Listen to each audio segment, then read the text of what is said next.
Hello everyone, welcome from Gyanjyoti coaching centre. I am Amit sir and আজকে যে আমাদের আলোচনার বিষয় হচ্ছে সেটা হচ্ছে সিধু কানু বিরসা বিশ্ববিদ্যালয়ের অধীনস্থ যারা ফার্স্ট সেমিস্টারে পড়াশোনা করছো তাদের মেজর পেপার 1 থেকে একটা অতি গুরুত্বপূর্ণ বিষয় যেটা হচ্ছে বৈদিক যুগের রাষ্ট্র কাঠামো, যেটা ইতিহাসের একটি অতি গুরুত্বপূর্ণ বিষয়। যেটা শুরু করার আগে তোমাদের সাথে কিছু আলোচনা করি, যেটা হচ্ছে তোমরা যদি আমাদের সাথে যুক্ত হতে চাও আমাদের দেওয়া দুটি অফিসিয়াল নম্বরে যোগাযোগ করে আমাদের সাথে যুক্ত হয়ে যেতে পারো। আমাদের সাথে যুক্ত হলে তোমরা কী পাচ্ছ?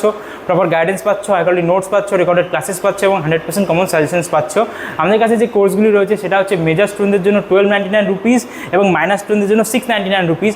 চলো আজকে যে আমাদের মূল আলোচনার বিষয় ছিল সেটা শুরু করা যাক, যেটা ছিল যে বিভিন্ন যে সেই সময়কার যে গোত্রভিত্তিক থেকে আঞ্চলিক রাষ্ট্র ছিল, যেখানে আদি বৈদিক যুগের রাষ্ট্র ছিল প্রধানত গাত্রভিত্তিক, অর্থাৎ যা জন বা জানা নামে পরিচিত ছিল। পরবর্তীকালে বৈদিক যুগের এই যে গোত্রগুলি নির্দিষ্ট অঞ্চলে থিটু হতে শুরু করে, যার ফলে জনপদ বা জনপদা উদ্ভব ঘটে।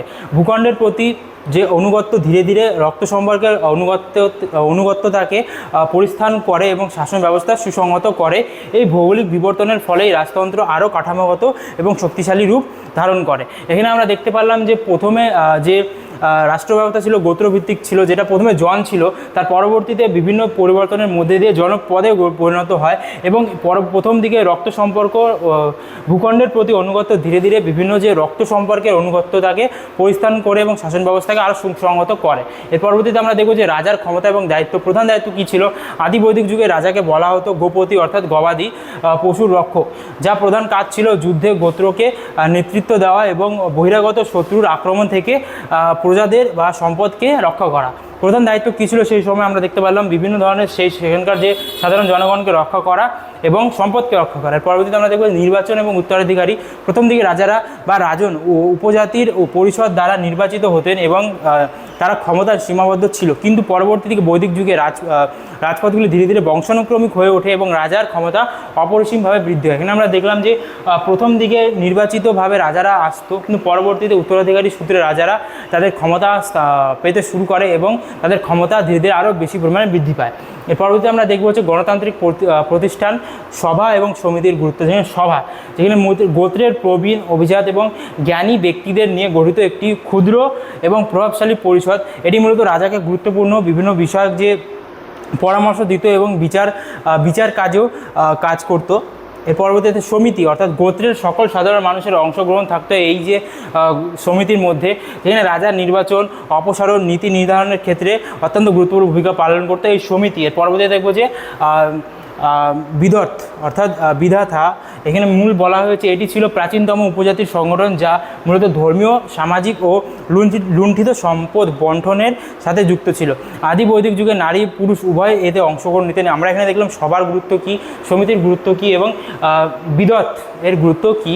এর পরবর্তীতে আমরা দেখব হচ্ছে গুরুত্বপূর্ণ যে প্রশাসনিক কর্মকর্তারা ছিল, কে কে ছিল। এখানে রাজার শাসন কার্যের সহায়তার জন্য বেশ কিছু গুরুত্বপূর্ণ পদ ছিল, যারা পরবর্তীতে বৈদিক যুগে রত্নিন, ইংলিশে রত্নিন বা রতিন বাংলায় বলা হতো। এদের মধ্যে প্রধান ছিল পুরোহিত, যাদের কাছে রাজার প্রধান উপদেষ্টা এবং ধর্মীয় কার্যাবলীতে কাজ করতেন পুরোহিতরা। তারপরে ছিল সেনানী, অর্থাৎ সামরিক বাহিনীর প্রধান বা সেনাপতি। তারপরে ছিল গ্রামণী, অর্থাৎ গ্রামের প্রশাসনিক এবং সামরিক ক্ষমতা।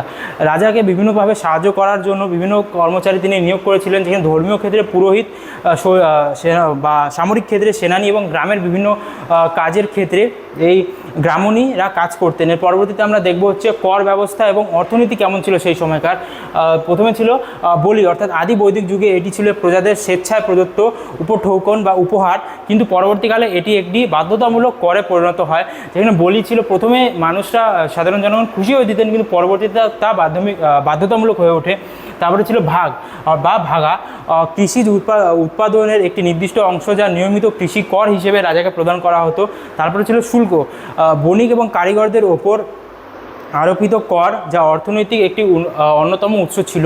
এছাড়া ছিল সংগৃহীতি, অর্থাৎ সংগৃহীতি রাষ্ট্রের রাজকোষ বা কোষাগারের দায়িত্বপ্রাপ্ত কোষাধ্যক্ষ, যিনি একটি রাজস্ব সংরক্ষণের দায়িত্ব ছিলেন। এখানে বিভিন্ন ধরনের যে কর ব্যবস্থা বা অর্থনৈতিক ক্ষেত্রে কী কী ব্যবস্থা ছিল, যেখানে বালি ছিল বা বলি ছিল, ভাগ ছিল, শুল্ক ছিল এবং সংগৃহীতি ছিল, এই যে অর্থনৈতিকের মূল একটা ভিত্তি। এর পরবর্তীতে সামরিক এবং সেই সময়কার যে বিচার ব্যবস্থা কেমন ছিল ওটা সম্পর্কে আমরা এখন দেখব, যেখানে রাজা নিজে সামরিক বাহিনীর সর্বোচ্চ অধিনায়ক এবং প্রধান বিচারক ছিলেন। অপরাধের শাস্তি কঠোরভাবে নির্ধারিত হতো প্রথাগত আইন বা ধর্মের উপর ভিত্তি করে।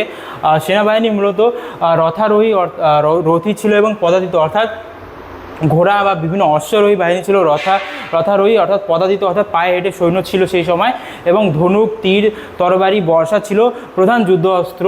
আদি যুগে যুদ্ধের মূল উদ্দেশ্য ছিল গবাদি পশু বা সম্পদ অর্জন করা অর্থাৎ লুণ্ঠন করা, অর্থাৎ কার কাছে সবথেকে বেশি সম্পদ আছে, সম্পদ লুট করাই ছিল সেই সময়কার যুদ্ধের মূল কারণ। এটাই আমার আজকে আলোচনার বিষয় ছিল। আশা করি তোমাদেরকে ভিডিওটি হেল্পফুল হবে। ভিডিওটি শেষ করার আগে তোমাদের সাথে কিছু আলোচনা করো, যেটা হচ্ছে তোমরা যদি আমাদের সেন্টার থেকে তোমাদের বিভিন্ন সাবজেক্ট বিষয়ক, পেপার বিষয়ক বিভিন্ন বই নিতে চাও, আমাদের দেওয়া দুটি অফিসিয়াল নম্বরে যোগাযোগ করে বইগুলি নিয়ে নিতে পারো। দেখা হচ্ছে নেক্সট ভিডিওতে। Thank you.